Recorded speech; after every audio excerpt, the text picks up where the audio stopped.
I've made my way through some valleys and desert, believing that I'd get lost.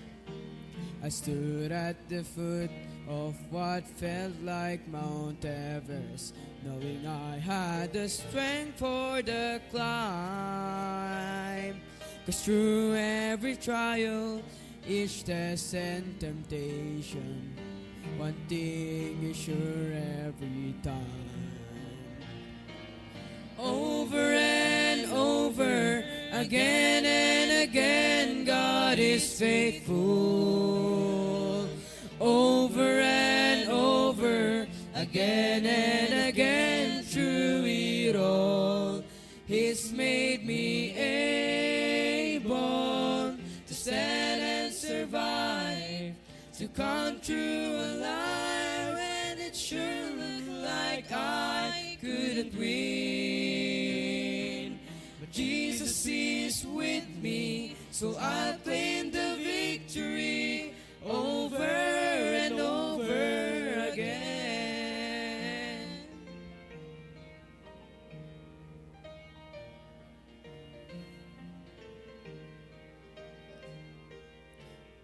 Ask me why, I have no hesitation. God does what He says He will do. Well, I'll simply say every battle has taught me there's nothing He won't help me through. So why should I dwell on the hardships and struggles when I look just beyond them? I see the way this will end is with great celebration, and deep in my heart I believe. Over and over, again and again, God is faithful. Over and over, again and again, through it all, He's made me able to stand and survive, to come through alive when it sure looked like I couldn't win. But Jesus is with me, so I'll claim the victory over and over again. Over and over, again and again, God is faithful. Over and over, again and again, through it all, He's made me able to stand and survive, to come through alive when it sure looked like I couldn't win. Jesus is with me, so I'll claim the victory over and over again. Jesus is with me, so I'll claim the victory over and over, over and over, over and over again.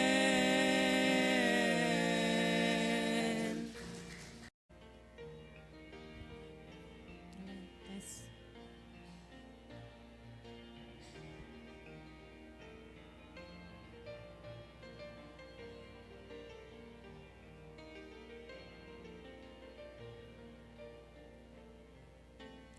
It is hard to understand God's purpose in our lives. It is hard to obey the perfect will of God. But all we need to do is to trust Him with all our heart, because God is faithful every time. God is faithful every time. He will never leave you. God is faithful every time. He will now protect you. Oh,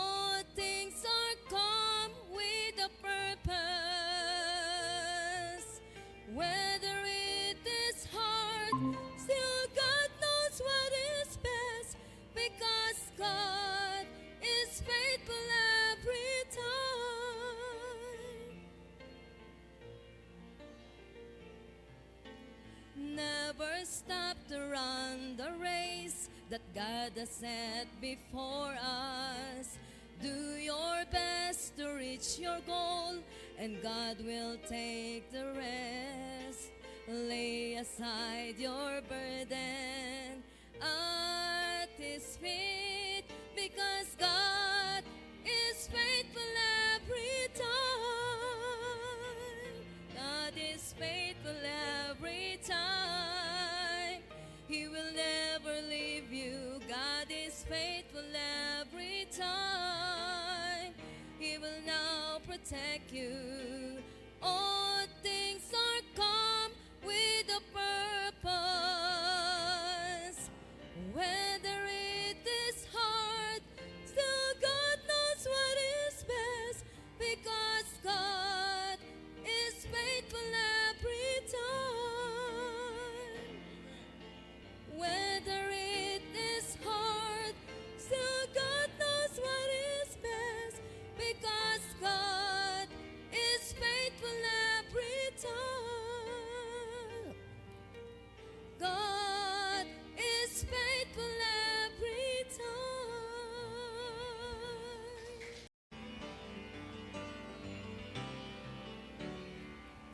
Lately I've been through some testing and trials. Felt like a detour that went on for miles.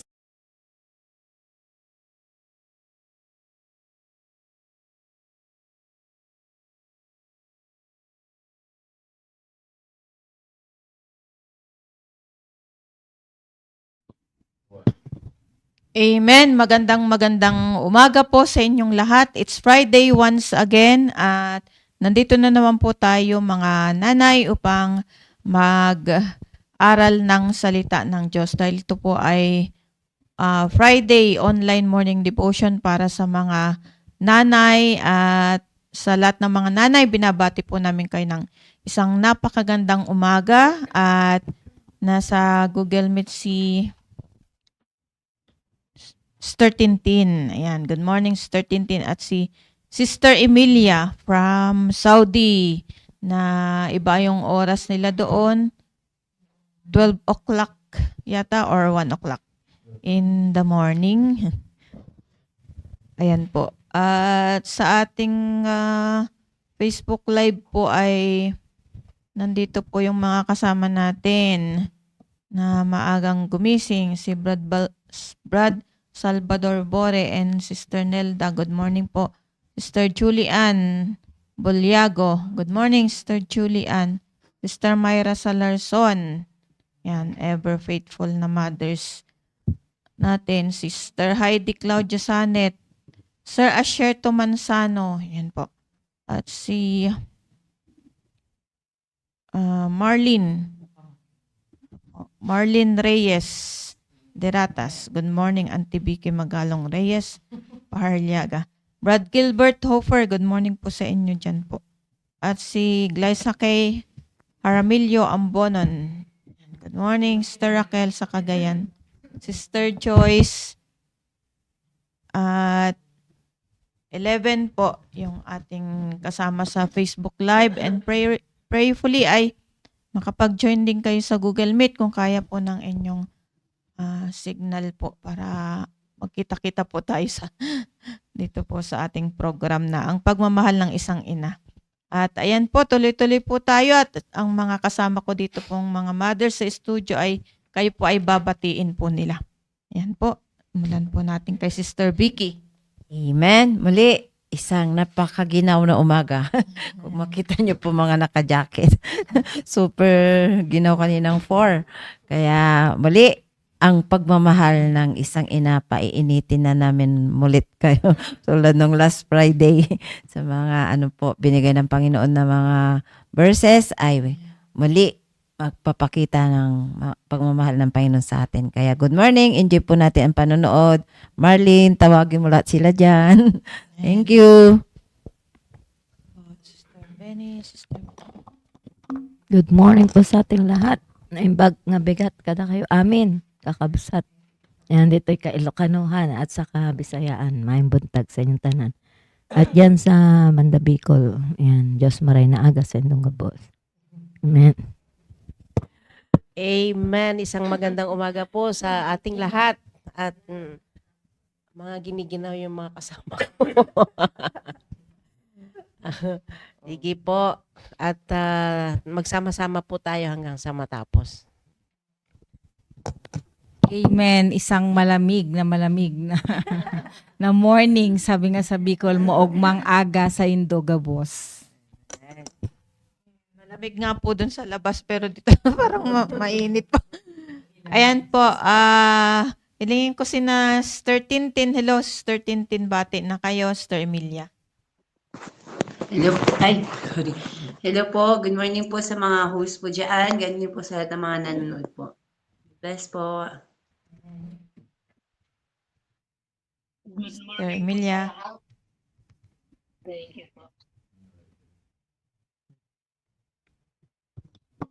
Malayo.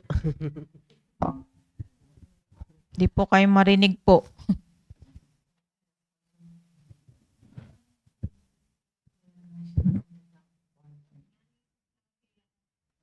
Amen. Good morning po, Sister Emilia. Sister Rolene, good morning sa iyo, Sister Rolene. At tuloy-tuloy na po tayo. Ang pinag-uusapan po palagi ay yung topic na commit to win souls and disciple others. Yan po, magkukumit po tayo. At palaging sinasabi ng pastor natin, pag sinabing commitment ay kasunduan sa Panginoon at commitment na meron tayong agreement, na yung agreement, it will be put into action. Yan po.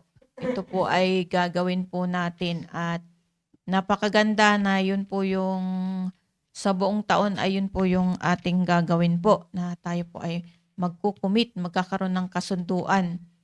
So pag sinabing commitment ay meron tayong kausap, meron po tayong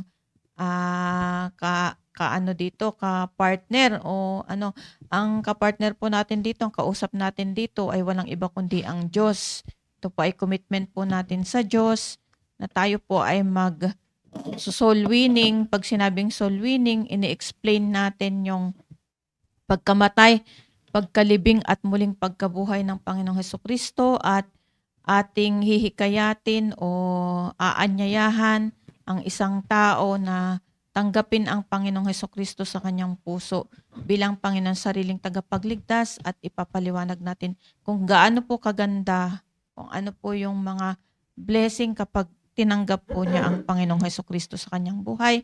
At dapat po kung tayo po ay magkukumit, ay dapat unang-una sa lahat tayo po ay ligtas. Yan po. Unang-una po sa lahat, makikita sa atin yung bunga ng salvation sa ating buhay, kung baga yung ating testimony po. Kaya pag-aralan po natin ngayon yung mga halimbawa po ng mga tao na nagsosoul winning nung unang panahon dito sa Bible po.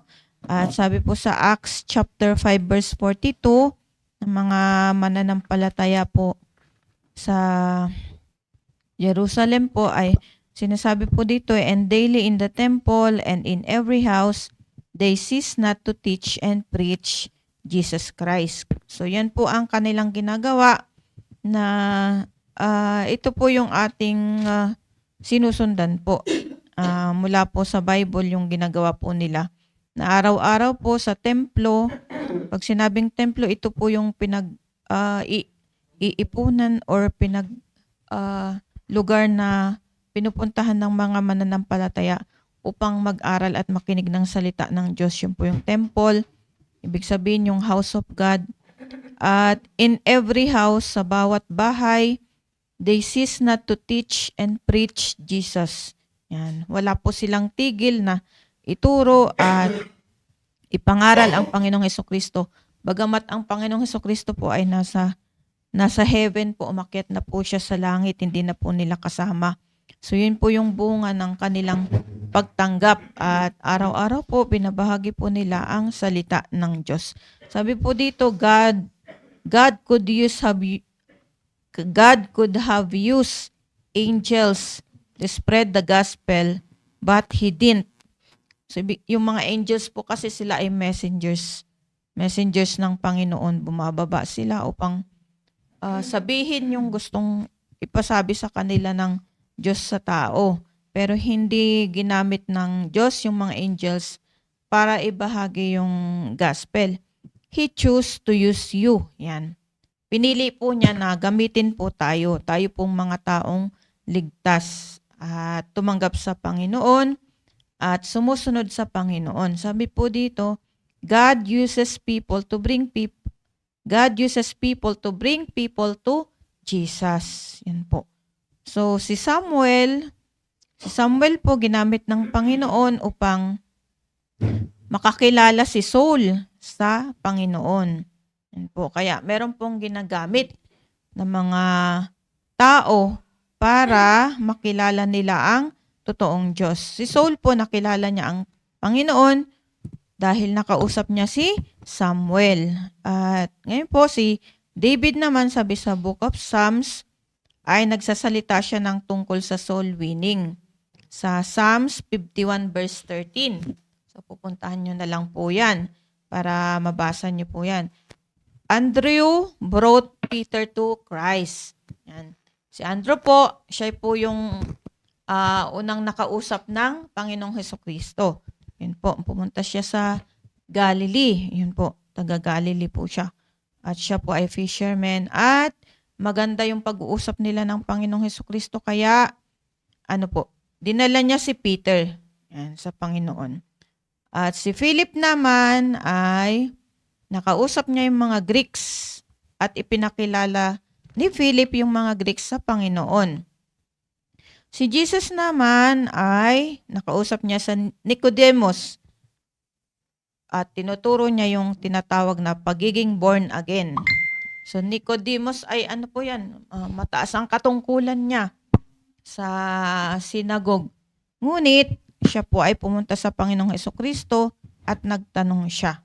At dun niya nakilala ang Panginoong Hesukristo at siya ay tumanggap sa Panginoon. Jesus Christ also won the woman at the well by talking to her about the living water. Nakilala naman ng Samaritan woman si Jesus Christ, ay yung Samaritan woman, ginamit siya dun sa kanyang lugar upang ipahayag na nakilala niya ang Messiah. And then Jesus led Zacchaeus to salvation. Yan po, at nakausap ng Panginoong Hesukristo si Zacchaeus, at nung si Zacchaeus ay tumanggap sa Panginoon, nagbago po yung kanyang pananaw, nagbago yung kanyang pagiging corrupt mind. Kaya pag makikilala po natin ang Panginoong Hesukristo at makikinig tayo ng kanyang salita, ay babaguhin din po niya tayo. Yan po, in the country of the Gadarenes, Jesus won the soul of the devil-possessed maniac. Yan po. Pag binasa niyo po yung Gospel of Matthew, Mark, Luke. Yan, nandyan po yung mga merong diablo, spirit of the devil sa kanilang katawan. Pero nung nakausap ng Panginoon ay pinalayas niya. Tapos yung devil-possessed maniac ay nung siya ay naligtas, ay pinablish niya yung gospel throughout the region. Kasi yun po yung yun po yung nakilala niya ang Panginoon, takot na takot siya eh. Sabi niya, anong gagawin mo sa akin, Panginoon? Kilala niya. So ang nagsasalita doon yung diablo sa kanyang katawan. Sabi niya, ano mo ba ako? I-hurt, yung sasaktan mo ba ako? Sabi ng diablo. Tapos sabi niya, dalhin mo na lang ako dun sa mga baboy. Sabi niya ganun. Tapos pinalayas ng Panginoong Hesukristo yung diablo sa kanyang katawan. Dinala dun sa mga baboy na alaga doon sa lugar na yun. At yung mga baboy nagtakbuhan dun sa bangin at nahulog sila. Nahulog silang lahat. At yung nakita ng Panginoong Diyos nang nakausap niya yung devil possessed na yun ay maayos na yung kanyang pag-iisip. Even while Jesus was at the point of death, He won the thief on the cross. Yan po. So walang pinipili na tao, walang pinipili na lugar na kahit na nasa bingit na ng kamatayan, isang magnanakaw nasa kanyang katabi ay nakausap niya at sabi ng isang magnanakaw, Sabi niya, Panginoon, alalahanin mo ako pag ikaw ay nandun ka na sa iyong kaharian. So sabi ng Panginoong Hesukristo, ngayon din isasama kita sa paraiso, sabing ganun. So napakadaming mga pangyayari dito sa Bible na kapag binasa natin ay sila ay nagsosoul winning. Sa the book of Acts, yung binasa po natin, Acts chapter 5 verse 42, the book of Acts is the account of the early Christians soul winning house to house and witnessing to individuals and groups as the Lord allowed. Yan.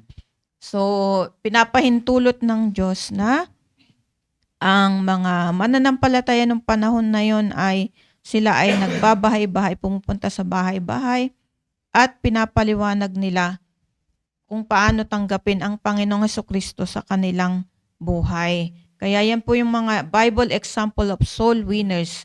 Walang iba kundi ang Panginoong Hesukristo po yung sinusundan natin. At kaya nga ngayon sa panahong ito ay bihira na po talaga yung pumupunta sa bahay-bahay, ganyan, na kumakatok sa bahay, sa tahanan, upang ibahagi ang salita ng Diyos. Doon nga i-share ko lang po doon sa area po sa Camp 7 ay paulit-ulit po yun, paulit-ulit na pumupunta kami doon sa area na yun upang ibahagi ang salita ng Diyos. Bagamat pag pumunta ka sa tahanan nila, ay meron silang sasabihin na, ay busy ako, sa next time na lang. So pag next time na yon, di pupuntahan mo ulit upang mabahagi na ng salita ng Diyos. So natatimingan naman sila pag ulitin mo sa kanila yung i-share mo, merong makikinig, meron din naman yung mga hindi makikinig.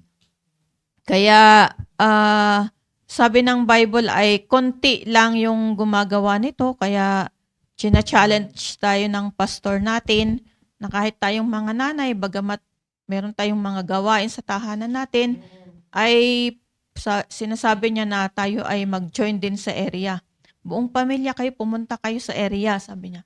At kayo ay mag-soul winning, mag-invite ng mga bisita, kasi hindi naman po nakakahiya yung ating ginagawa. So wag po tayong mahiya kasi ang ipinapakilala naman po natin ay walang iba kundi ang Panginoong Hesukristo, na siya po yung tagapagligtas po natin. At wala na pong lilinaw sa gospel tracts na dala-dala natin. Napakalinaw po yun na sa bahagi na yun ay napakaganda po ng presentation. Kung yun po yung susundin po natin, na bagamat meron din mga tao na tatanggi, pero sasabihan po natin na babalikan po namin kayo. So yun ang lagi kong sinasabi. Kaya nga yung pag pumupunta kami sa area, ang mararamdaman na lang natin sa kanila is yung awa sa kanila kasi napaka-busy nila. Ay ganito po, wala silang palaging may dahilan. Walang oras na walang dahilan. Palaging may dahilan sila. Pero andyan, paulit-ulit pa rin na kakausapin sila. At yung maganda nga yung sinabi ni Pastor RJ nung meeting po ng mga full-time staff na kapag nagba-Bible study kayo, isa-isahin mo yung miyembro kung paano sila naligtas. Kasi diyan mo mapapatunayan na na talagang nangungusap yung banal na espiritu sa kanilang buhay. Kung talagang totoo nilang tinanggap ang Panginoong Hesukristo, may desire sila na pumunta dito sa bahay-sambahan ng Panginoon. At nung Wednesday ay nag-soul winning ako doon, nag-Bible study ako doon sa sa area namin na talagang bababa ka pa doon sa bangin. Napakadulas po noon. Buti natuyo na yung lupa. Kaya sabi nung mga ini-invite ko, oo nga ma'am, nung bagyo talagang hindi kami makaakyat dyan. Sobrang dulas. At talagang nandito lang po kami sa bahay po namin kasi hindi kami makaakyat at mahirap pong dumaan. Sabi niyang ganun, paakyat. So, paulit-ulit na, paano ninyo tinanggap ang Panginoong Hesukristo? Ganito ang gagawin nyo, paulit-ulit na naman. At noong Wednesday nga, ay nung Tuesday na malakas ang ulan, hindi natuloy yung aming Good News Class program. Pero dahil nga yung bunga ng kaligtasan sa kanila ay yung mga tinuturuan namin doon sa liwanag, buti na lang at nandoon si Zia na apo ni Sister Gina ay na-follow up niya yung mga tinuturuan namin doon. At nung Wednesday ay nagulat ako, nandito pala kayo, nagsimba kayo sabi ko ganun. Nakapunta yung mga tinuturuan namin sa Good News Class na mga bata na nangusap ang Panginoon sa kanila. Sabi ni Sister Gina, oo ma'am, sabi ko kay Zia, sunduin sila para makapakinig din sila pag Wednesday. So, tuwan-tuwa ako, sabi ko sa kanila, huwag kayong maiinip kapag gabi na kayo umuwi, at least nandito kayo sa simbahan. Babalikan ko ulit kayo, sabi ko sa kanila. Kaya nakakatuwa na merong bunga kapag laging binabalikan sila at pinapaalala yung kanilang salvation. Yun po, at maraming salamat sa Panginoon at tayo ay ginagamit sa gawain niya. Kaya magpatuloy po tayo. Yan po, yun lamang po yung maishishare ko po sa inyo at Sister Irene po. Good morning po sa ating lahat. Yan, salamat po kay Ma'am Sheila. Yan, amen. Totoo po yun. Na as a soul winner, dapat andun yung ating puso sa gawain. Wala tayong dapat iniiwasan kahit bumabagyo mula. Kapag sabi nga in season, out of season. Yan. Magsusol winning tayo. Yan. Maraming paraan pag gusto natin. Kaya nga yung mga tao sa area kapag pumupunta ka, gusto mong i-win, totoo yun na ang daming rason. Pag hindi sila talaga willing makinig, ang dami nilang sinasabi, ay busy ako, sa iba na lang. Yung iba naman, ay wala akong pera. Na ang akala nila manghihingi ka. Kaya ako pag pumupunta ako ay, wag po kayo mag-alala, wala pong bayad to. Yan, sinasabi ko kaagad. At doon lang sila makikinig. Akala nila kasi manghihingi. Ayan, meron kasing nagbibigay ng mga pamphlets yan. Nanghihingi sila ng pera. Pero tayo po ay kakaiba sa kanila. Yan, sabihin natin na hindi tayo na humihingi. Yan, tayo yung may ibibigay. Ano yun? Tungkol sa kaligtasan na dapat yung ating laging nasa isip, nasa puso yung para sa kaluluwa. Sabi nga sa Colossians 3:2, set your affection on things above, not on things on the earth. Na hindi natin iniisip yung gastos natin, hindi natin iniisip yung pagod, kundi yung nasa isip natin ay makapag-win tayo ng kaluluwa sapagkat tayo ay nakakommit. Yan. Kaya nga yung pag sinabing commitment o committed, we must put it into action na nung nagkaroon tayo ng agreement sa Panginoon ng yung ating commitment sa Kanya ay maglilingkod, ay hindi tayo dapat titigil kasi meron tayong kasunduan. Ayan, agreement na dapat gagawin natin. Kaya tong taon na to ay year of commitment na talagang yung commitment natin sa Panginoon ay hindi, walang katapusan. Yan. Sabi nga pag sa isang mag-asawa, lifetime commitment na saka lang yan hihinto pag namatay ka na. Ganon din sa paglilingkod sa Panginoon na habang malakas pa tayo, gawin natin yung pagkakataon na makapag-win. Ang ating ngayon ay soul winning and discipleship na hindi lamang tayo nag-win ng kaluluwa, kundi pagkatapos natin silang na-win ay kailangan i-follow up natin hanggang sa sila ay makarating sa church. Sisikapin natin sila ay mabaptize. Kapag sila ay nabaptize, sila ay membro na ng church, andun yung mag-i-start yung ating discipleship. Na sabi nga sa 1 Thessalonians 2:7, but we were gentle. Yan. Tingnan natin sa 1 Thessalonians among them. Para tayong nag-aalaga ng isang bata, di ba? Na pag tayo ay nag-aalaga ay andun yung pagtsatsaga na kahit pabalik-balik ka, sabihin sa na lang, may gagawin ako, busy. Talagang tatimingan mo yung panahon na ready na siyang makinig at magpaturo. Sabi rito sa 1 Thessalonians 2:7, "But we were gentle among you, even as a nurse cherisheth her children." Para tayo nag-aalaga ng baby na unti-unti natin silang tinuturuang maglakad, inaakay, hanggang sa maging matatag na sila. Hanggang sa ma-develop na yung faith sa kanila. Kasi hindi mo basta-basta sila mapipilit na maging consistent yung attendance. Talagang tsatsagaan mo, iba-Bible study mo. Ganyan yung ginagawa ko sa mga disciples sa area. Na bagamat paisa-isa sila, one by one. Kasi kadalasan ang naiiwan sa bahay ay mga nanay. Yan, kaya kadalasan sa area namin ay nanay yung naaabutan, tapos may anak. Sabi nga sa verse 8, "So being affectionately desirous of you, we were willing to have imparted unto you not the gospel of God only, but also our own souls, because you were dear unto us." Na katulad ni Apostle Paul, talagang binigay niya yung buhay niya sa mga dinidisciple niya.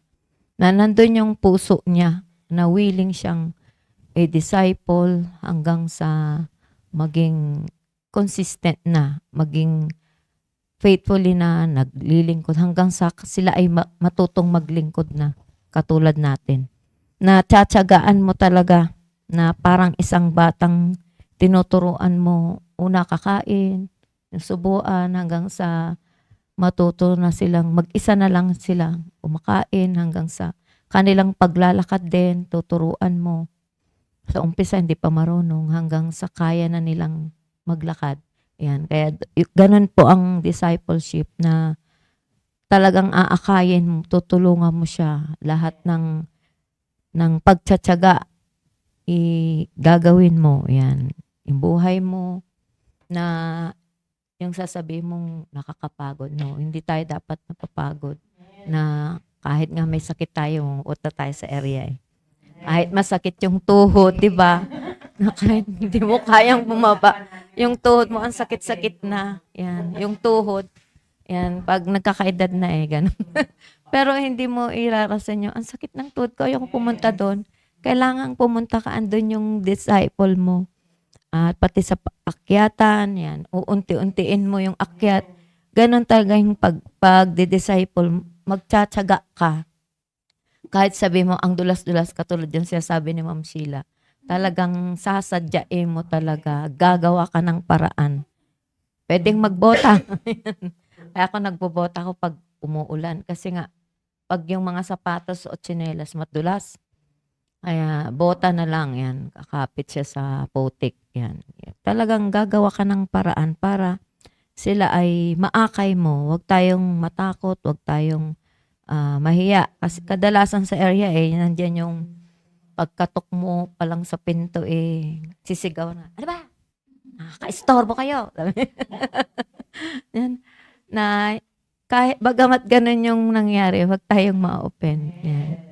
Huwag tayong mawawala ng pag-asa na hindi tayo magpa-fight back na pag gano'n sila. Pakitaan pa rin natin ng maayos kahit gano'n yung ginagawa sa atin. Yan. Na isang araw, magiging kaibigan na rin natin. Gano'n yung nangyari sa amin sa area sa Fairview Ana! Gano'n siya. Sinigang. Pero halos isang taon di ako bumalik. After 1 year, bumalik ako. Medyo bumait. Lagi mo lang tinatawag yung anak ko. Sabi niya gano'n. Pero namatay na yun ngayon, na high blood. Pero bago yun namatay, ay na-share namin yun. Bumait-bait siya nung bago siya mamatay. Nung kalauna na bumabalik-balik pa, ang kulit niyo. Bakit ang tsaga-tsaga niyo? Punta kayo ng punta sa amin. Ganun. Hindi naman wala naman po kaming hinihingi sa inyo. Ito talagang ginagawa namin para sa Panginoon to, na kinakailangan pagtyagaan. Kasi ang kaluluwa ng tao ay pupunta sa impyerno kung hindi hindi maibahagi. Kaya maiyak-iyak siya nung tumanggap siya eh. At nung sumunod ay nagluluto sila. Sabi, kumain kayo. Niluto nga namin niya para sa inyo eh. Kasi ang sungit niya talaga, natatakot kami sa kanya. Ako talaga nanginginig yung mga laman ko. Pero ngayon yung mga anak nila nakaka-attend, bagamat namatay na siya. Pero yun, open kami sa bahay nila yan. Sila Mighty.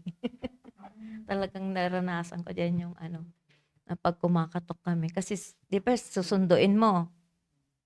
Mga past 6 yun eh, pang susundo kami nun sa kanila. Nagagalit, ang aga-aga raw kami ng bublahaw. Tapos ini-invite ko yun, pero bagamit hindi ko siya nadala. Hindi namin nadala. Pero nabahagian yun. Si Sir Edgar ang nag-share. Sabi ko, ikaw mag-share kasi tatay yan. Na alam ko nung bago siya namatay, ay saved na siya kasi 2 beses siya na-review pa eh. At nung nagbabible study na kami sa kanila, pinapakain nila kami kahit ayaw namin kumain. Nagagalit. Pag hindi kami kakain, syempre. At yung ngayon, tuloy-tuloy na sila na kadalasan ay hindi na kami pupunta minsan sa bahay nila. Sapagkat ang layo nila dun sa barangay. Pero andun yung tiyaga nila, pupunta sila sa barangay hall, hintayin nila kami para sunduin. Minsan gugulat na lang kami, nandito na sila pag siguro na late kami konti kasi marami pa kayong dadaanan. Ay nagtataksi na sila. Ayan. Kaya salamat sa Panginoon. At yung asawa niya, yung tuwan-tuwa pag bumapasyal kami sa kanila. Bagamat bihira siya. Ang prayer na lang namin sa kanila ay maging consistent sila sa attendance nila. Kailangan pagtiyagaan talaga kasi hanggat hindi ba na-develop sa kanila yung faith na sinasabi, wala pa silang conviction. Talagang yung mga dinidisciple natin ay tsatsagaan natin. Kasi hindi mo talaga sila ma-expect na pupunta ng kusa. Andun yung talagang pagtiyagaan natin, lahat ng pagba-Bible study, patungkol sa pagpunta sa church, kahalagaan ng church attendance, talagang yun yung sinishare ko sa kanila sa Bible study. Na ano ba yung kahalagaan kapag ikaw ay pumunta ng church, na kapag narinig nila yung sa Bible study, yung blessing kapag ikaw ay nag-church, ay kusa na silang pumupunta doon sa may pick up place kung saan kami ay dumadaan, nagsusundo. At merong time na talagang hindi kami kasya. Kaya ang bagal ng sasakyan, punong-puno. Bagal niyang umandar. Pinapaandar nila kayo ng mabagal lang kasi makamapersa na naman. Yan. Pero yung prayer namin ay magkaroon kami ng sasakyan na mahaba para lahat sila ay maisakay. Kasi may mga anak-anak na sila. May mga maliliit. Yan. Kaya yun lang ang gagawin natin. Tuloy-tuloy kapag mayroon tayong commitment sa Panginoon, committed ka, laging iisipin natin yung set your affection on things above, not on things on the earth. Hindi natin iisipin ano yung makukuha natin sa mga taong to, kundi tayo yung may ibibigay sa kanila, may ibabahagi. Salita ng Diyos. Yan. Na pinipilit man natin kahit tayo ay sinasabing ang kulit, ay para sa Panginoon naman, yung ating ipinipilit, hindi naman yung kakasama sa kanila. Kaya huwag tayong matakot, huwag tayong mahiya, huwag tayong tumigil kahit gano'n napapahiya tayo, ay pray lang tayo. Tiyaga lang yan. To God be the glory. Amen po. Maraming salamat po, Sister Irene. Yan talaga. Kailangan nating magtiyaga sa kanila. Yan po. Sister Benny po. Amen. Good morning po muli sa ating lahat at napakalamig nga po. Pero painitin po natin ang atin pong mga katawan sa salita ng Diyos. At nakakatuwa po talaga. Marami po tayong maikukwento patungkol po sa soul winning. Kasi sa araw-araw na tayo ay lumalabas ay andun, makikita mo at madadama mo talaga yung mga yung mga sineshare mo sa ibang tao. Nakakatuwa po talaga na kapag tayo ay nagsishare, kapag tayo ay humahayo, nakikita po tayo ng mga tao na andyan. Ang sabi nga po ni Pastor na kapag yung tayo ay lumabas ay pag may nasa lubong tayo binabati natin sila o singiningitian. Yun po yung napakahalaga po talaga na kapag tayo ay may nasasalubong, binabati natin, good morning, good afternoon, ganon. Na napapansin po nila yung kaibahan po talaga natin. Na kapag binabati natin sila, yung bang, kunyari, seryoso yung isang tao, binati mo, ingingitian ka, di ba? Napaka ano sa puso na pag ngingitian ka nung isang tao na yun ay ayun, parang lumalaki yung puso mo ba na nagagalak ka talaga. At meron pong isang araw na ako ay pumunta dyan sa area. Kasi iskinita lang po yung aking dinaanan na ganyan. Hanggang sabi niya, meron akong nasalubong na binati ko siyang hinitian. Parati kitang nakikita diyan na dumadaan, sabing ganun sa akin. Ay opo, nag-visitation po ako, nagsishare po ng Word of God, sabi kong ganun. At yon minsan nga na yung nasa lubong ko yun, ay binati ko, nginitian ko na ganyan.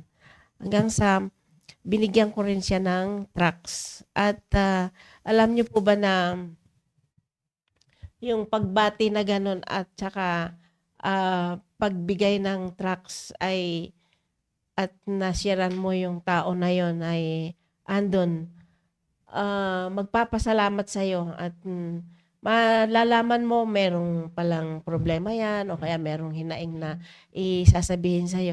Napakasarap po na pag tayo ay nakapag-share ng ganon ay magpapasalamat at i-share niya yung kabigatan niya sa buhay, yung problema niya na ganon.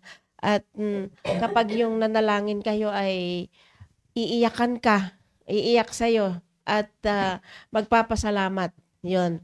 Kasi tayo na tumanggap sa Panginoon ay yung bang may yung kababaang loob ba na natin na ibabahagi yung salita ng Diyos na sabi nga ni Pastor na tayo ay binigyan ng wisdom ng Panginoon para ibahagi yung salita niya sa ibang tao.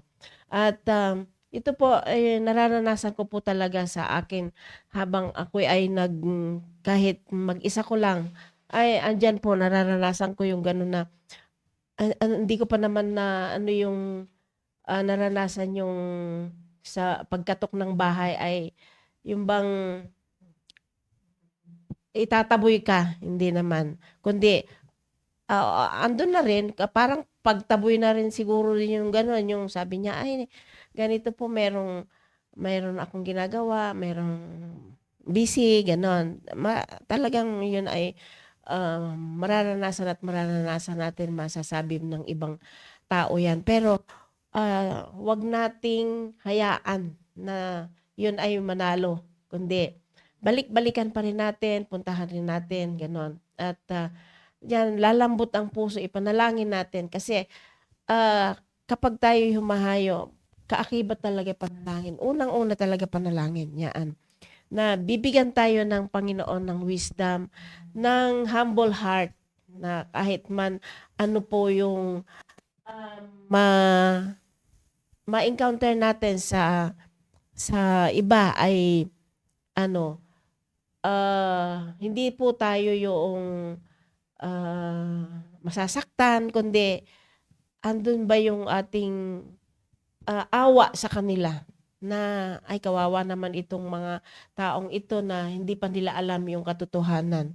Na sabi nga dun sa Mark 1:15, sabi dito na the time is fulfilled and saying the time is fulfilled and the kingdom of God is at hand. repent ye and believe the gospel. Na andyan na yung oras na tayo na sa kingdom ng Panginoon na hawak na natin yung katotohanan. Bakit hindi pa natin ihayag sa iba na at 'di ba tayo yung unang pinagkalooban ng wisdom ng Panginoon na tanggapin yung katotohanan, tanggapin yung gospel, tanggapin si Kristo bilang Diyos tagapagligtas natin. At mararanasin natin talaga lahat yung kung sa ating paghayo ay andyan. Pagod ka man, masakit man, marami ka mang nararamdamang masakit, pero hindi mo alintana yung sakit na nararamdaman mo sa iyong katawan. Basta ang nasa sayo lang ay maibahagi mo talaga si Kristo sa kanila. At one time nga na yung umuulan, na sabi ko nga ay hindi itong pag-ulan ang makakapaghadlang na sa atin na yun nga, bumagyo man o umaraw, andyan pa rin tayo na kapag yung nire-reject ka ba na sabi nilang gano'n na pupuntahan mo, kakatukin mo. Ay, hindi, kasi maraming ginagawa. Tapos kapag yung nasa lubong mo naman ay na umuulan, ganyan ay umuulan, nagmamadali ako, ganon. Pero wag mong hayaan na ganon na, gumawa ka ng paraan, tayo saglit, sabi ganon. Parang, papalampasin natin yung ulan, lumilim tayo. Yung bang, sumilong. Lumilim at saka sumilong. Yan pa rin, parehas pa rin. E di, minsan naranasan ko nga yung gano'n na nasa lubong ko na sabi ko, malakas nga talaga ang ulan. Sumilong muna tayo at meron lang akong ibabahagi sa'yo. Yung bang gagawa ka ng paraan at bibigyan ka ng wisdom ng Panginoon.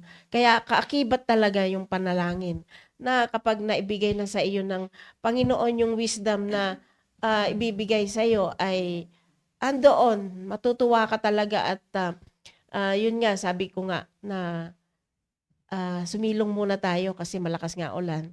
Ayun, may ibabahagi lang ako sa iyo.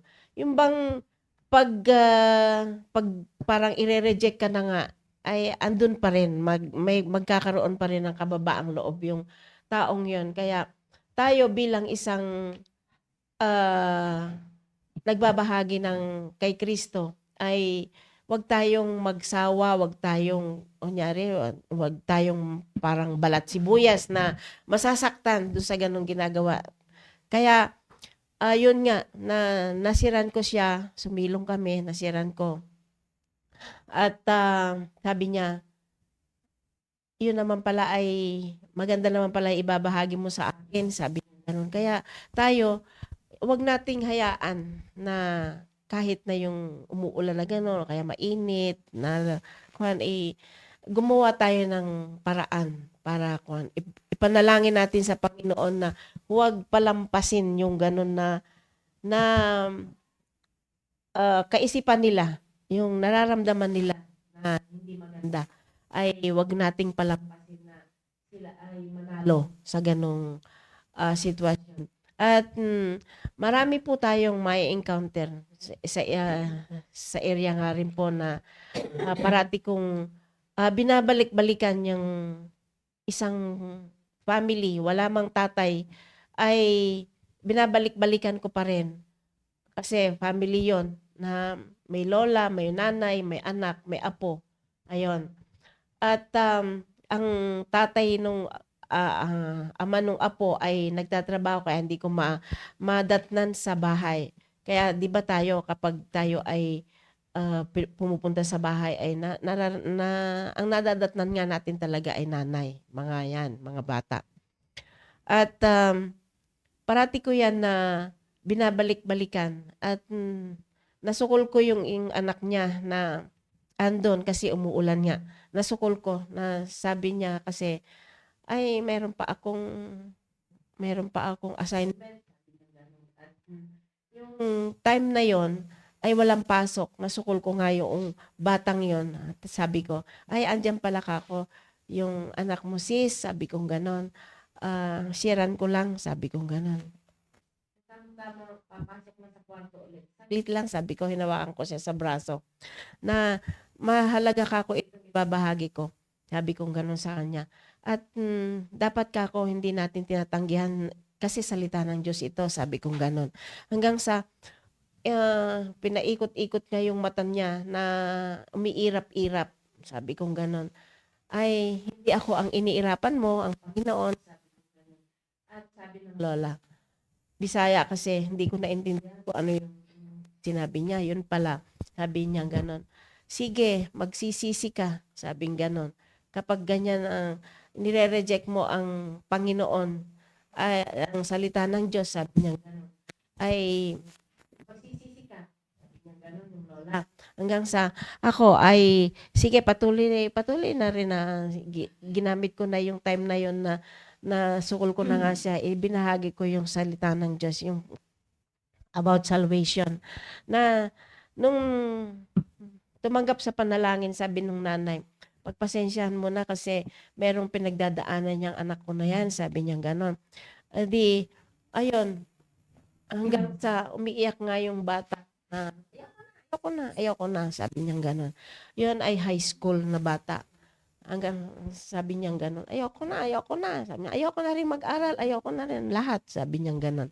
Di sabi nung lola, ayan na nga meron ka na nga problema, sabi gano'n.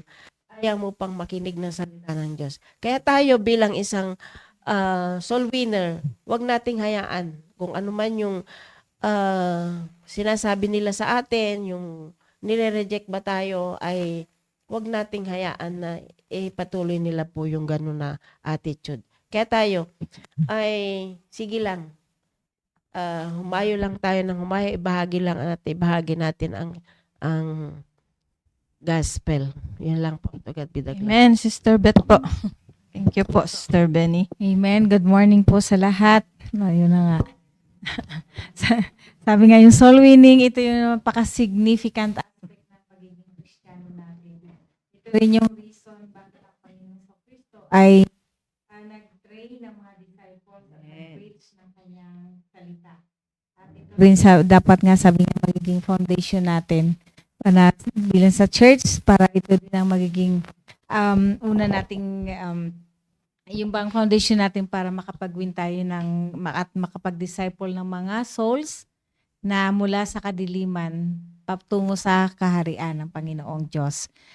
Tayo bilang isang soul winner, tayo mga snatchers daw ng mga souls na bound to hell na. Pero kapag na-share natin tayo ngayong instrumento na para madala natin, ipalapit natin sila sa Panginoong Diyos. At the moment na nag-accept nga sila sa Panginoon, hindi lang yun iniiwanan natin ganun, nandun na yung kasunod na pagdi-disciple sa kanila. Ini-evangelize ba natin ba? Sabi nga dito, ibang kakaiba kapag ang unbeliever na win mo at nadala mo sa Panginoong Diyos. Sabi nga dito, ito rin yung nagtuturo ng actually nga, di ba, lumaki naman tayo na pakinakilala sa atin, lalo sa tahanan natin, karamihan naman ng mga tahanan, kilala ang Panginoong Diyos. Pero, nung unang-una, akala ko kapag gumawa ka na ng kabutihan, sumusunod ka sa magulang, na minsan hindi naman perfect na sumusunod ka, na meron pa rin minsan hindi pagsunod, sabi nga dito nang hindi pa naman pala yung pagbabasihan ng iyong kaligtasan. Pero nung itinuro sa akin yung about salvation, itinuro sa akin na number 1 na i-accept natin ang Panginoong Diyos. Kaya nagkaroon tayo ng kaligtasan. So, doon natin naintindihan sa pagsusulwin kasi sabi nga dito, nagbibigay tayo ng joy in heaven. Sa Luke chapter 15 verse 7, sabi, I say unto you that likewise joy shall be in heaven over one sinner that repenteth, more than over 99 just persons who need no repentance. So, nasabi nga dito na mismo kapag tayo ay nakakapag-win ng soul, naaalis na natin sila doon sa sabi nga confusion, sa kadiliman ng ang mga anghel sa langit ay nagre-rejoice, sila ay natutuwa kasi meron na naman isang nadagdag sa kaharian ng Panginoong Diyos. So sabi nga dito, ganun, biro mo, kapag pala tayo ay nagwi-win ng kaluluwa, ito ay nagbibigay ng kasiyahan sa langit. Number 2, sabi nga dito, yung ibang binabawasan natin yung mga population o kaya yung candidates na mga patungo sa hell. Sabi sa John 14 verse 6, Jesus saith unto him, I am the way, the truth, and the life. No man cometh unto the Father but by me. So, yung the moment na sabi nga nung hindi pa natin tanggap ang Panginoong Diyos, tayo ay bound to hell. Nandoon yung tayo ay alipin pa ng kasalanan. Pero na once na tinanggap natin ang Panginoong Diyos, sabi nga mismo na, meron na tayong karapatang mag-dwell sa heaven. May kaparapatan na tayong tumira sa kaharian ng Panginoong Diyos. At syempre, number 1, nakatira na rin yung Holy Spirit sa ating mga puso. At sabi nga dito sa Corinthians 1:8, hindi ko nababasahin, sabi nga ng maraming perishing na mga soul, maraming mga kaluluwa na talagang lost pa sila, wala sila. Pero the moment na nakapag-share tayo sa kanila, sabi nga hindi na sila nandun yung acceptance sa Panginoong Diyos. Yun nga, nakakatulong na tayong bawasan yung mga candidates na patungo sa hell. At last, sabi nga dito, tayo ay nagdadala ng mga kaluluwa sa original plan ng Panginoong Diyos sa ating buhay. Kasi originally, create tayo ng Panginoong Diyos para tayo ay sumunod, manirahan, mag-abide sa Kanya. Pero dahil sa kasalanan tayo ay nawala, lumayo tayo, napahiwalay tayo sa Panginoong Diyos. Pero ang Panginoon na hindi pa rin nandun totoo yung promise niya na sabi nga kahit sa Old Testament, meron ng promise ng Panginoon about salvation. Tinupad yun ng Panginoon. Yun nga yung pagtunga 2,000 years ago ng Panginoon Kristo para tayo ay iligtas sa kamatayan. Nang tanggalin tayo doon sa lake of fire. Sabi nga dito. At si Jesus Christ, nung siya ay ipinako ngayon, alam naman natin yung pinako sa krus, namatay, inilibing at muling nabuhay. Nandoon na yung ating kaligtasan. So, as believer, ito ang ating talagang trabaho na tulungan natin ang iba at tulungan natin mismo ang mga mahal natin sa buhay at ang ating sarili na i-restore yung original plano ng Panginoong Diyos na tayo ay mapunta sa Kanya. Mapunta sa Kanya, mabalik sa Panginoon. At ganoon din, sabi nga dito, yung salvation, ito yung order naman ng Panginoon para tayo ay muling bumalik sa Panginoon, makipag-reconcile tayo sa Kanya.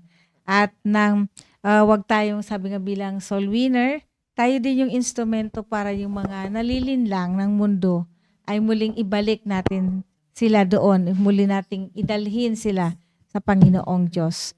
Sa pamamagitan ng ating pagdi-disciple sa kanila, sa pamamagitan ng pag-share natin about the gospel.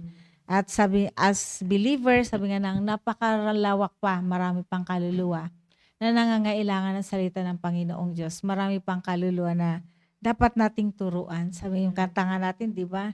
The laborers are few, but the harvest is plenty. So, kaya kinakailangan natin bilang isang believer, bilang isang Kristiyano, sabi nga ang soul winning, ng patuloy na dapat ito gagawin, ito talaga yung hininga na natin bilang isang soul winner.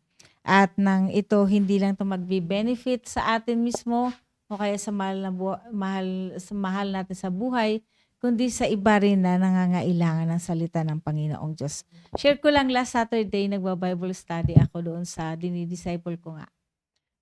Kasi parang 2 years na tinitingnan ko, parang wala nangyayari. Kung kailan nila gusto, kung magaan sa kanilang kalooban, magsisimba sila. Kung hindi sila magsisimba hanggang, although sinasabi ko masaya ako kung katulad na rin na hindi na kayo susunduin, kayo na mismo kasi matagal na rin kayo, marami na kayo napakinggan, na yung hindi na kayo kailang yung bang yung voluntary at kasama ko na rin kayong nagwi-win ng mga souls. Pero wala pa rin nangyayari hanggang last Saturday. Tamang-tama yung topic namin. Sabi ko, kahit sabihin mo tinanggap mo ang Panginoong Diyos, pero kung hindi, walang resulta, questionable yun na talagang tumanggap ka ba sa Panginoon. Kasi ang dali mong i-reject yung mga araw ng pagtitipon na kung kailan mo gusto, kung magising ka ng maaga, ng okay, na makakarating ka. Minsan, gising ka na nga, marami kang pang reason. Nandiyan ka na nga, nakahanda ka na nga, tapos bigla kang aatras, hindi ka pupunta sa simbahan. Ano yung example ko na katulad sa Russia, sabi ko, di ba, nabalitaan ninyo, 8.7 na earthquake. Yung ang lakas ng noon, ng lindol noon. Sino ba nakakaalam na magkakaroon ng ganong kalakas ng lindol? Maski sa Russia, sila ba alam ba nilang tatamaan? Sila wala naman makakapredict ng lindol. Ang nakakatakot doon kung dumating nga ng tinamaan ka, isa ka sa mga nadali ng lindol na yun. Kumusta man yung salvation mo? Kaya, nung linggo, dumating siya. Hindi mo naman sa tinatakot kasi minsan, sabi nga hindi lang sila laging newborn babe, kinakailangan din mag-grow sila. Kailangan din pakainin mo na lang hindi milk, kundi bigyan mo rin sila ng solid food. Para medyo solid din ang dating. Yan lang po, to God be the glory. Amen. Thank you po, Sister Beth. Ayan, malaking challenge po sa atin yan pag nagdi-disciple. Yun po. Ayan, Sister Vicky po. Amen. Muli. Napakaganda po lahat ng mga napakinggan natin. Sabi ko nga, 3 months na. At marami pa rin mga verses na dapat natin ipaliwanag at maunawaan at dapat sundin. Nasa lahat ng sinabi nila mula kay Ma'am Sheila, andyan yung patience, andyan yung kahit na madulas. Sa totoo lang, grabe talagang kami, mga senior, talagang ngayon nasasabi na po namin na totoo lahat ng mga sinabi ng mga matatanda. Naaanihin mo yung pang-aabuso mo sa katawan. Pero salamat sa Panginoon, niligtas tayo at ito yung binigay ng Panginoon nung niligtas tayo. May maraming great things na binigay pero ito yung mga 5 bagay lang yung sasabihin ko na para magampanan natin lahat mula kay Ma'am Sheila, kay Sister Irene, nasa pagtsatsaga din niya, kay Sister Benny, nakita naman natin 69 na siya, na ako'y blessed na blessed sa Panginoon. Sa totoo lang, pinagbody kami, may purpose ang lahat eh. Kasi maunawaan niya ako, maunawaan ko rin siya. Na ako'y minsan, sabi ko kung sino yung matanda, siya pa yung nag-aakay sa akin So, nakakakuan talaga na pag ito yung mga bagay na pagtotoo tayong tumanggap, ito yung mga bagay na ibinigay sa atin ng Panginoon. Number 1, yung wisdom. Sa lahat po ng sinabi po nila kanina, kung wala tayong wisdom, hindi natin maunawaan, yung mga nagre-reject, yung mga kakatukin mo, na salita ng Diyos na ngayong dala mo, ay ganun pa, di ba? Tapos bata, magdadabog-dabog, dadabugan niya yung matanda, bago dumating doon si Sister Benny sa kanila, basa ang paa, masakit ang paa, from here, dito po, mula dito sa church, paakyat doon sa kias, grabe na, ubos na ang lakas niya. Tapos, ganun ang madadaanan mo, yung batang, alam mo yung mga kabataan ngayon, Diyos ko, hindi ko nagawa nung kabataan ko yun, yung iikot-ikot ang mata, ay grabe. So, salamat sa wisdom. Alam natin po lahat, yung sa Proverbs 11:30, the fruit of the righteous is a tree of life, and he that winneth souls is wise. Salamat sa Panginoon, kaya nga, ganyang lahat ng paraan, gawin natin kasi nasa atin na yung wisdom. Kaya nakakalungkot kung hindi natin pahalagahan yung wisdom na binigay ng Panginoon sa atin. Diba? Tingnan po natin sa 1 Corinthians chapter 1 verse 30. Ayan, puro verses na lang yung sasabihin ko. Chapter 1 verse 30 to 31. Sabi niya po dito is, but of Him are ye in Christ Jesus. Ayan, pag tinanggap natin totoo ang Panginoon. Kaya yun po yung pinapagawa ng Panginoon sa atin. Yung ipatanggap ang Panginoon. Who of God is made unto us wisdom and righteousness and sanctification and redemption. Ito yun ng prayer meeting, yung sanctified, yung sinasabi ni Pastor. Nilinis ka na. Kanina nabanggit nga yung baboy, 'di ba? Kaya pag naisip natin yung kaya ayaw ng Muslim baboy kasi yun yung pinakamaruming hayop kasi nasa Bible yun. 'Di ba? Na nilinis ka na pa ng baboy, 'di ba? Pinaliguan mo na lahat. Babalik doon sa putikan. Yun po yun yung pag nag-backslide tayo, kinumpara po tayo sa isang baboy na andyan, tinanggap mo na nga ang Panginoon, tapos na-open ka lang, ayaw mo lang sumunod, o kaya nasaktan ka, kaya wag nga gamitin yung emotion, dapat talaga yung wisdom na galing sa Panginoon yung gagamitin natin. Kaya kung makikita po natin kung paano, sabi nga ni Pastor, paulit-ulit, naintindihan nyo ba? Kaya ayaw niya na pagka-preaching ay nakikipag-usap tayo, kaya natutulog. Kasi nga po, wisdom yung ibinibigay sa atin na pag hindi mo totoong tinanggap yun, ay napakamangmang na tayo, na parati din sinasabi ni Pastor na mangmang ka, na sinabi mo tumanggap ka sa Panginoon, bakit hindi mo ginagawa yung dapat gawin, yung wisdom na ibinigay sa atin. Kaya pahalagaan po natin yung wisdom na sabi ko kaya hanggang December, ito yung topic natin kasi magdi-December na po, pero tingnan nyo po yung nangyayari. Yung Russia, yung mga kakaiba ngayon, yung sa balita naman kagabi, bakit bigla na naman nabaha, kunting ulan lang, baha na agad. Tapos, ayaw ko kung yung fake news din yung nandoon sa Facebook, yung nakita ko yung sa Taiwan, na yung malaking building inanod ng tubig. Aywan kung totoo po yun. Kasi may mga message doon, totoo ba ito? Talagang makikita po natin na pahalagahan natin yung wisdom ng Panginoon. At number 2, na binigay na sa atin ng Panginoon. Kaya nga, ito yung talaga pagtiyagaan natin. Magsulwin tayo, pupunta tayo kung saan. Huwag natin idahilan yung sakit natin. Ay, ako nga nung Wednesday, first na pagtuturo po sa school. Alam ko, gumagamba ang diablo para hindi ako pumunta, andyan lahat. Pero sa totoo, talagang may mga nararamdaman kami. Masakit yung balikat. Sa totoo lang. Yung nga kasi pagod. Kaya ito po yung sa Panginoon. Kasi noon, the time na tinanggap natin siya, ando yung power of God. Nandyan din sa 1 Corinthians chapter 1, 17 to 18, sabi niya, ito yun Christ, God's power and wisdom. Sabi niya dito, for Christ sent me not to baptize, but to preach the gospel. Nasabi rin di Ma'am Sheila kanina yan, na kahit madulas, kasi nga yung gospel, yung ibibigay natin sa kanila. Not with wisdom of words, lest the cross of Christ should be made of none effect. Verse 18, for the preaching of the cross is to them that perish foolishness. Ito po yun. Na pag totoo tayong tumanggap sa Panginoon, mawawala yung pagkamangmang natin.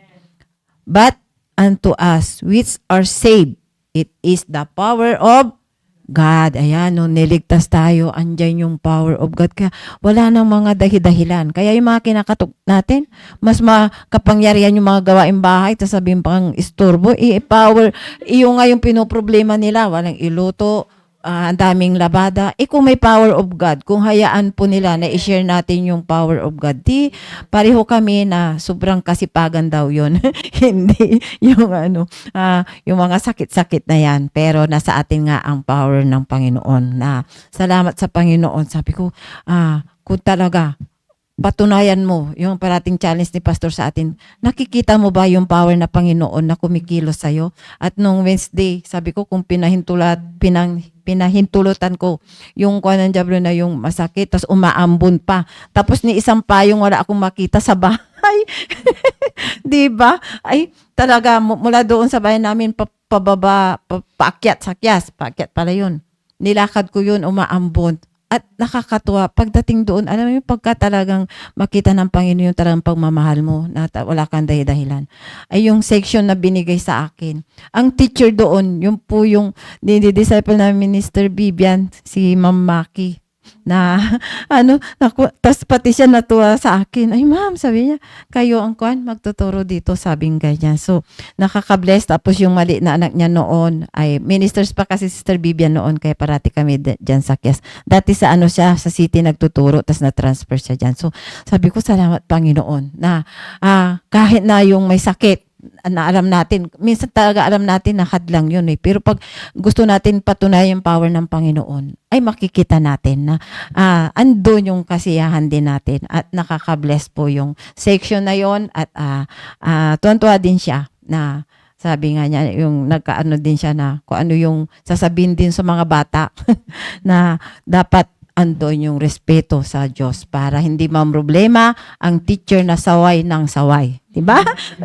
Nakakatuwa talaga. Kaya kung may takot sa Diyos, yun yung itinuro natin. Tapos una-una, yung love ng Diyos na ililigtas sila, tumanggap. At salamat na hindi rin tayo makapagturo sa school. Hindi rin kung wala yung wisdom, power ng Panginoon. Kaya, at ito pa, pangatlo, para magampanan natin yon, dapat yung pangatlo, may Spirit of God.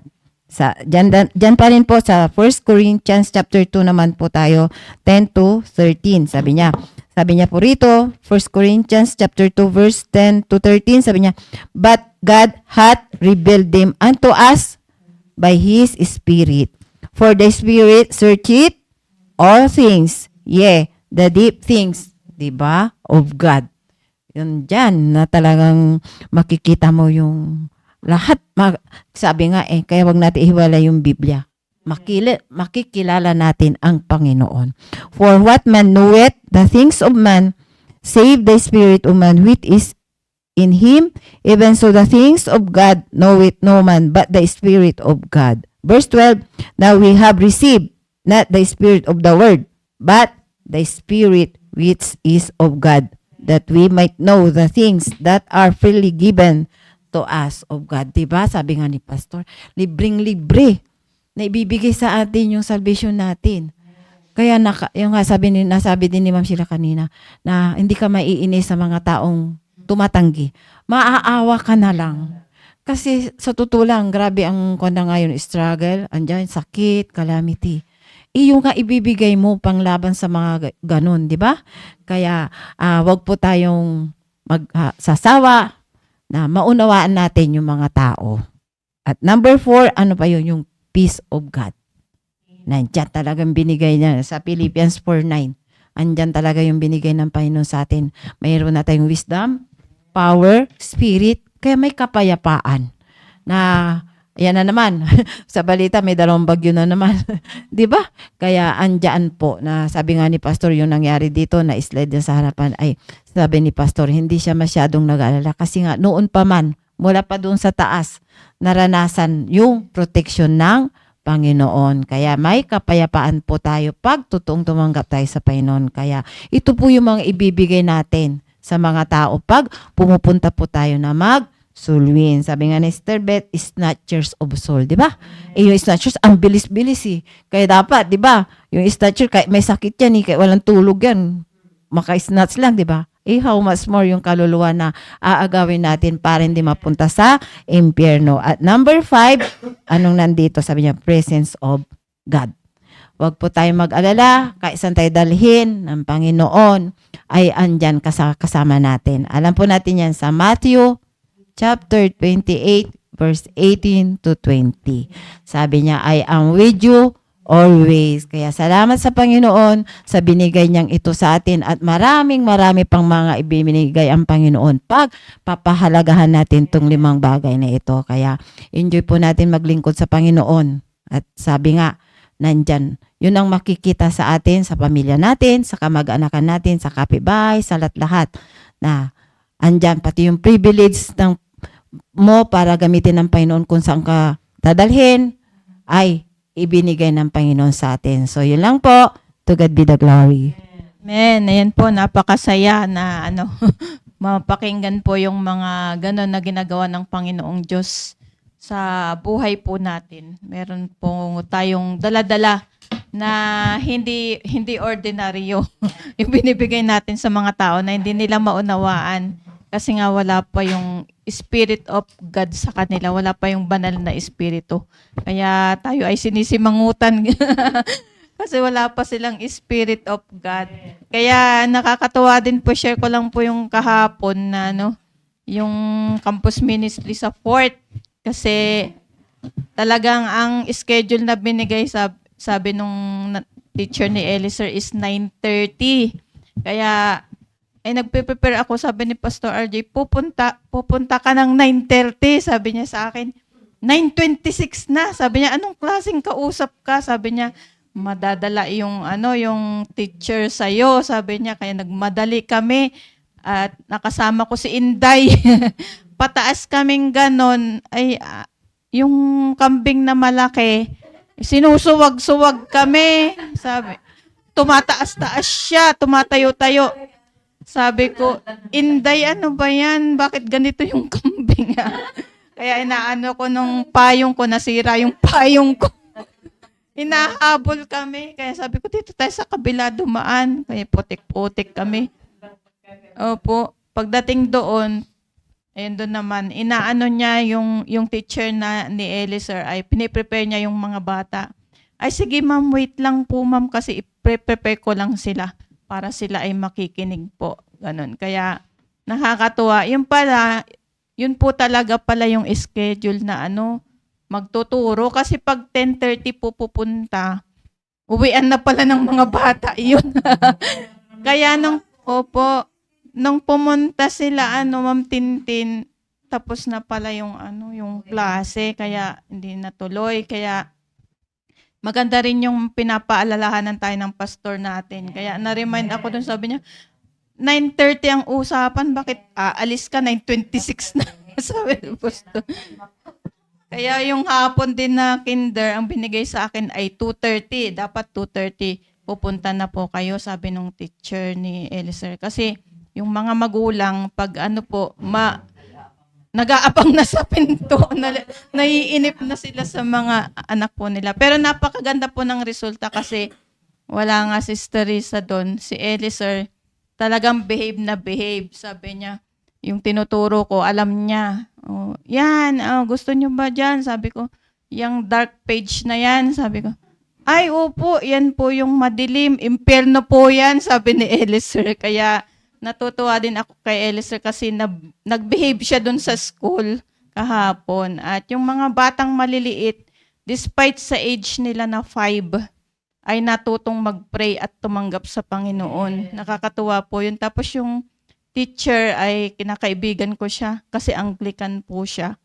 So, ini-invite ko sa church. Ay, naku ma'am, busy din po ako sa church. Sabi niyang ganun. Kaya, meron ba kayong ibang araw ng simba? Sa Wednesday po, yun yung sinasabi. Kaya, tuloy-tuloy lang po tayo, bagamat yun po, maraming hadlang po talaga ang jablo. May sinasabi po Sister Myra dito, nasa na ba yun? Amen po mga host, salamat sa Word of God na napapakinggan natin lahat every morning, lalo na sa topic na soul winning and disciple. Salamat sa Panginoon na isa din ako na win at dinidisciple at patuloy na lagi pinupuntahan noon. At sa ngayon, ganun na rin ang ginagawa ko. Ina-apply ko rin sa aking buhay sa biyaya ng Panginoon. Salamat na meron tayong naririnig na Word of God at nare-remind tayo, to God be the glory. Yan po. Maraming salamat po sa mga nakasama po naming mga nanay, si Sister Nelda, Cynthia, Nelda Bores, Cynthia Reyes, Sequenza, Heidi Sanet, Sister Anaya, nakita ko rin po kanina. At yan po, Teresa Rivera, nasa California na po yata siya po. Opo. Ayan po. At sa Google Meet po ay hilingin lang po natin sina Sister Tintin and Sister Emilia ng short message sa ating topic.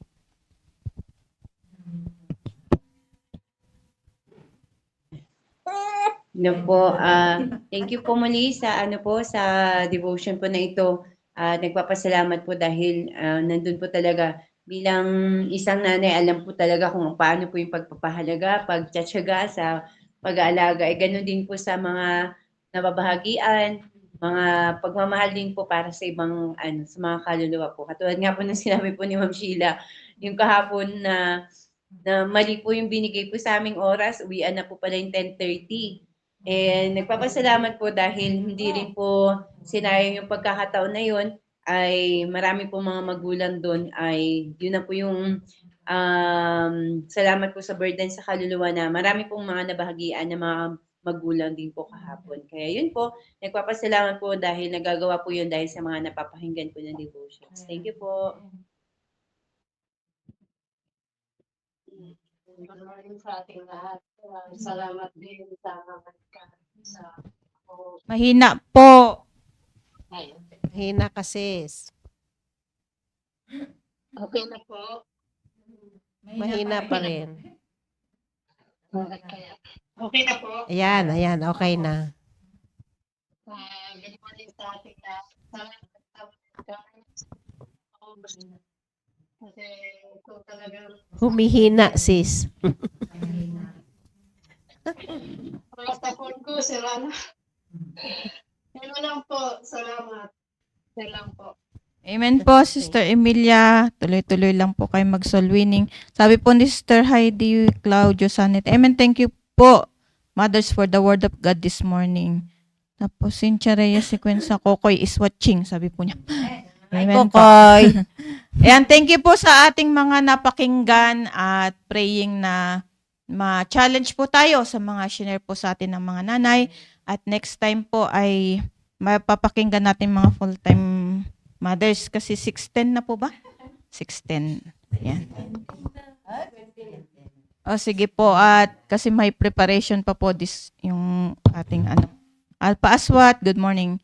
At maraming salamat sa Panginoon. Tuloy-tuloy po tayo sa August 25 po ay sa Sunday po pag-usapan po natin yung ating gaganaping general cleaning at preparation po natin sa ating revival at anniversary. At git sa lahat, tinihiling ko po yung inyong presensya po na magtulong-tulong po tayo na makatulong po tayo dito sa simbahan na mapaganda po natin yung ating simbahan. Ma-prepare yung mga pangangailangan po para sa ating mga bisita po. Yan po. August 25, wag niyo pong kalilimutan. Magsama-sama po tayo dito sa church. Ayan po, at closing prayer na po tayo. Hilingin ko po si Sister Vicky. Mag-pray po. Let's pray. Dakilang Diyos, muli kami pa nagpapasalamat, Panginoon, sa binigay niyo pong wisdom sa lahat ng mga inyong salita, sa mga verses po na pinahayag po, Panginoon. Salamat at unang-una po, patuloy po na ilagay niyo po sa aming puso't isipan para karapat-dapat po na maglingkod po sa inyo, Panginoon. At sa buong maghapon, may mga campus ministry, Panginoon, at sa saturation, at hanggang mamaya po sa choir practice. Patuloy, Panginoon, itong nalalapit na anniversary sa mga choir member po dati, Panginoon, ay patuloy po bigyan niyo po sila ng humble heart na nandyan po, na umawit po sa inyo, Panginoon. At hindi lang sa anniversary, ito po yung unang steps para magpatuloy po na umawit po sa inyo, Panginoon. Salamat po sa lahat ng mga privileges, Panginoon, na pinagkakaloob niyo, at may mga masamang panahon na naman po na padating kung paano niyo po kami doon yung proteksyon nyo, Panginoon, sa mga nakaraan, ay ganun din po ulit, Panginoon, ang pagpoproteksyon nyo po sa bawat isa po sa amin. At nandoon, Panginoon, na sa lahat ng inyong pagmamahal, sa lahat ng inyong mga salita na ibinibigay sa amin ay andyan po, na isishare po namin sa lahat ng mga mababahagian po namin, Panginoon. Salamat po sa aming pastor na patuloy po na nandyan po, na sa lahat din po sa travel po nila kagabi na nakarating na sa hirap ng daanan, sa delikado po yung sa Cannon Road, sa Marcos Highway, ay nandyan po, Panginoon, na nandyan na proteksyon nyo po, Panginoon. Kaya salamat po sa lahat-lahat. Ito po aming dalangin sa pangalan ni Jesus. Amen. And thank you po, Sister Emilia. Thank you. Ma'am Tintin. Bye-bye. Sister Gwen. Salamat po. Nandyan ni Sister Gwen sa Canada. Nanonood Amen. kanina. Sister Si Cynthia. Agapita. Thank you Thank po. you. Love you. Sister Marlene. Punta kayo ulit sa anniversary.